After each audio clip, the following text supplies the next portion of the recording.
I can't find the words to explain to you how good these pro gamers are. He's actually stimming his units as he leaves the base. He's trying to get so many other players' space that there's not even time for the Fenix to finish. Naniwa's got his army split up. He's got one attack on the right-hand side. Another chasing down the army. Storm's coming down. These are the best of the best in esports history. And Huck starting to blink forward as the Zealots are removed. The supply goes in Huck's favor. So much energy. Where did that energy come from? Tanks desperately trying to target fire down Queens. The Archon's moving forward. A lot is going down here, and only Colossus left over. He's starting to get some feedbacks down. He's starting to advance forward. Another vortex. There's the blink forward, trying to get underneath those Brood Lords. Oh, he sends the vortex. Are you ready?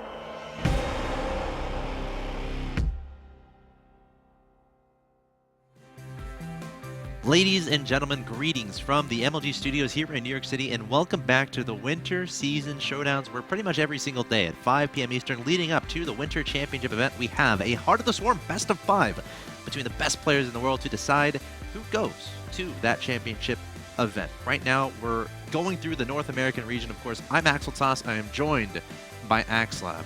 How are you doing on this fine day?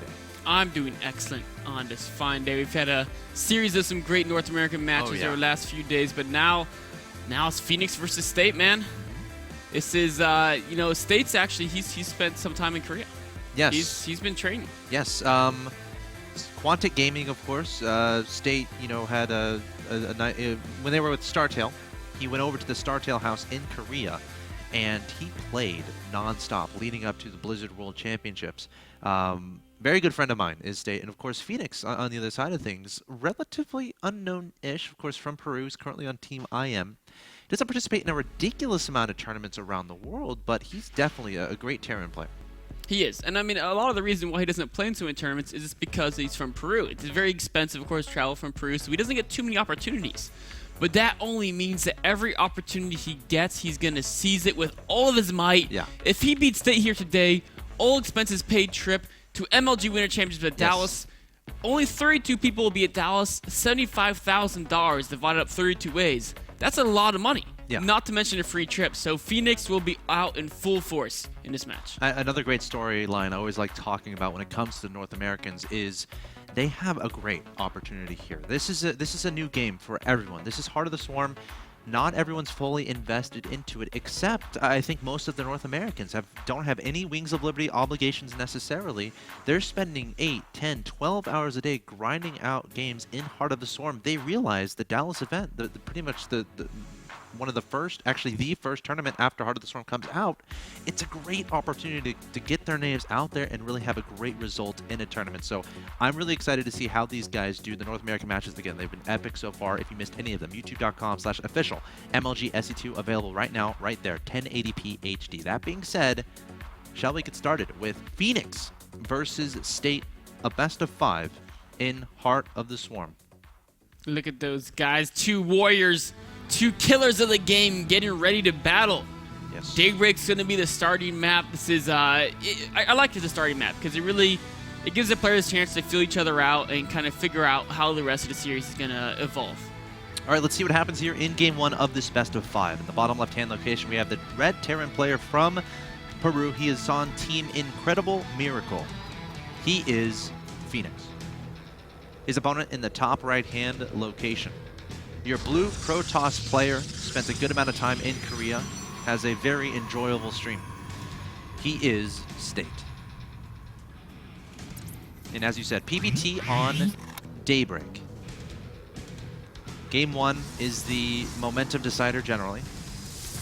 I'm interested to see the statistics on if you win Game 1, do you win the whole thing. I'm pretty sure it's pretty far ahead in favor of the guy who wins Game 1, at least in the Winter Season Showdowns. Definitely.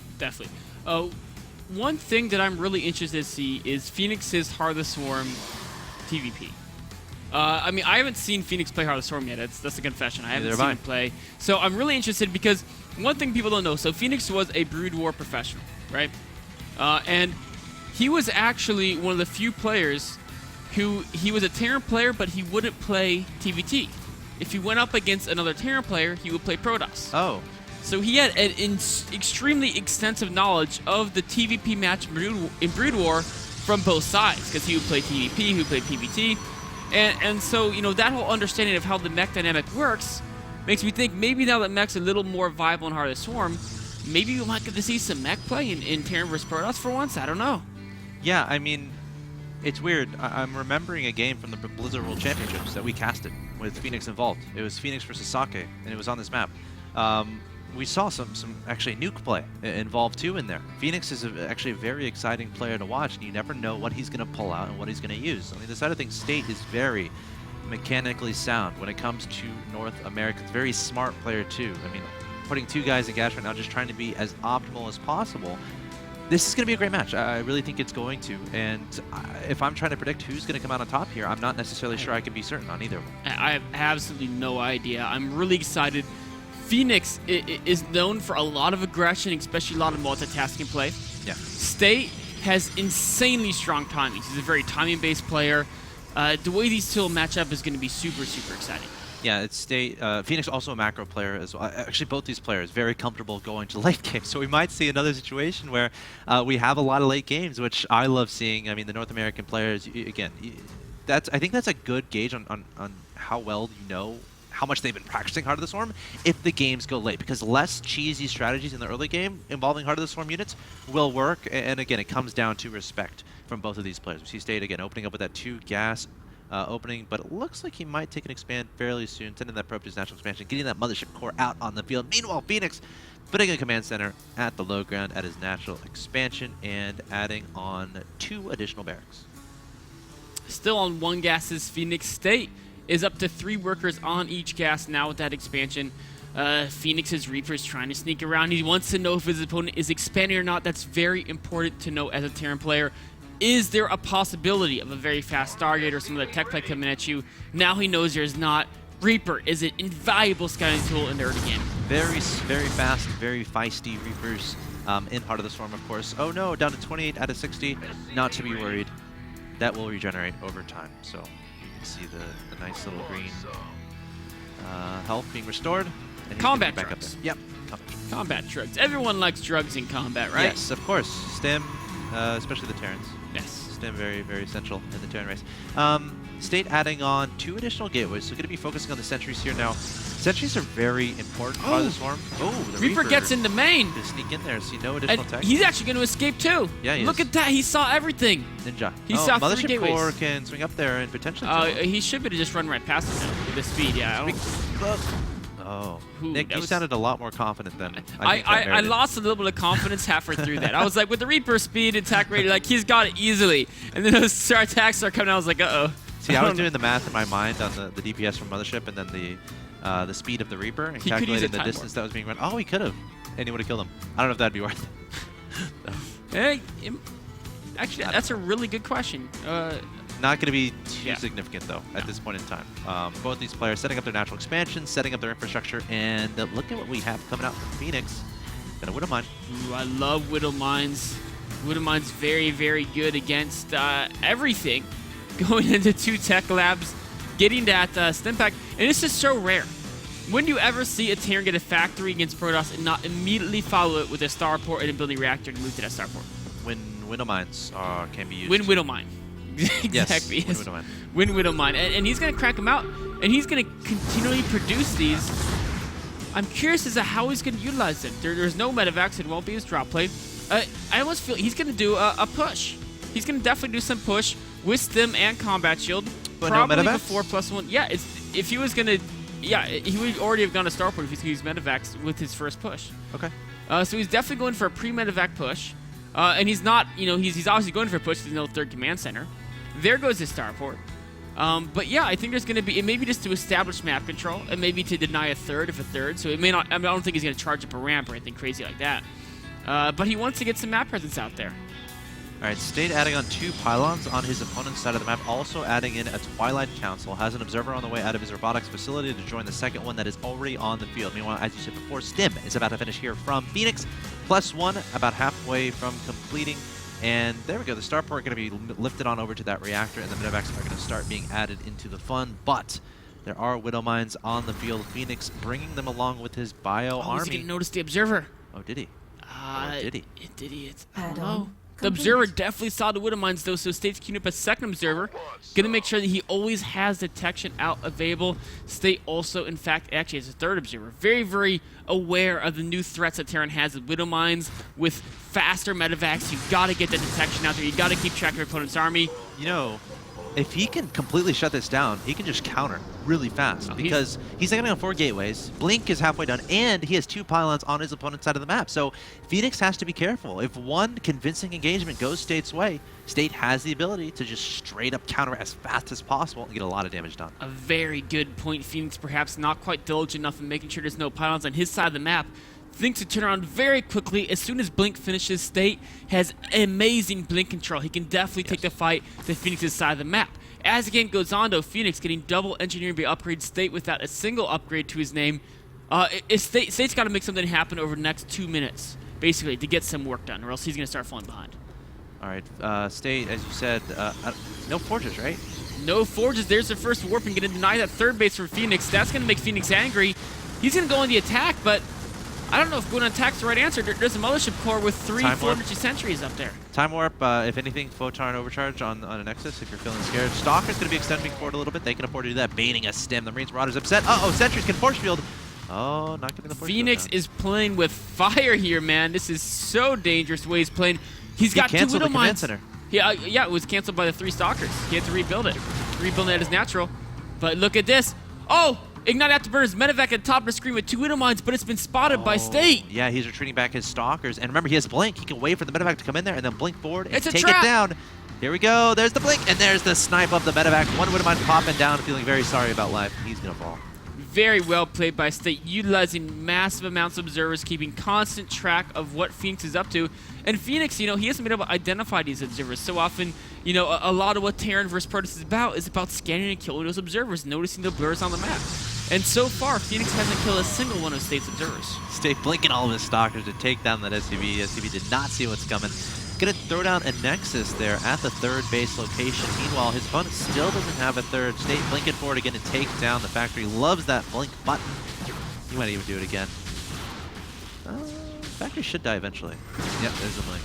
Goodbye, factory. Phoenix still, though, has the upgrade advantage. 1-1 upgrade You need to watch this medevac at the top for me. 2-1 is on the way. Second By the way. attack is finishing.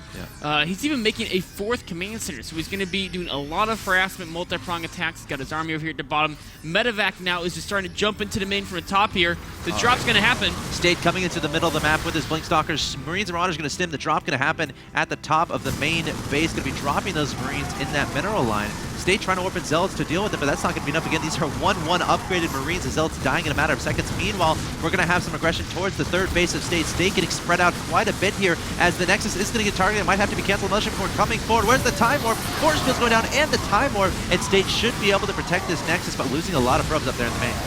Some good Blink micro there, clearing up that drop without too much of a problem. And now Phoenix is trying to retreat, He but can with Blink, pursue. he's being run down. But Ignite Afterburners, look at those medevacs zip away. But they're going to run away from the Marauders. The Marauders very weak, very low in health. Meanwhile, State was able to clean up that drop in his main base. The Stalkers continue to pursue these Marauders. They can blink again. The Marines and Marauders can't blink anymore or they'll kill themselves, so they're not going to do that. And State, I think, is going to be okay with how that went. I think. How many probes did he lose up there, though, in the main? 13 probes out, probably more like a couple of those are from early games. So yeah, not too bad. Zealot doing some damage to these SCVs over here in the 3rd. Where are the forges and the upgrades? He has 1 forge. There we go. Yep, 1 forge. Oh, it is 2 actually. Sorry. There we go. Fine catching on my upgrades, but Phoenix is so far ahead in upgrades right now. 3 already on the way. 2-1. Jeez, that's crazy. He is 3 upgrades ahead right now. 2-1 versus 0-0. But State of Storm. State has a plenty of storm. No Ghost Academy even started yet.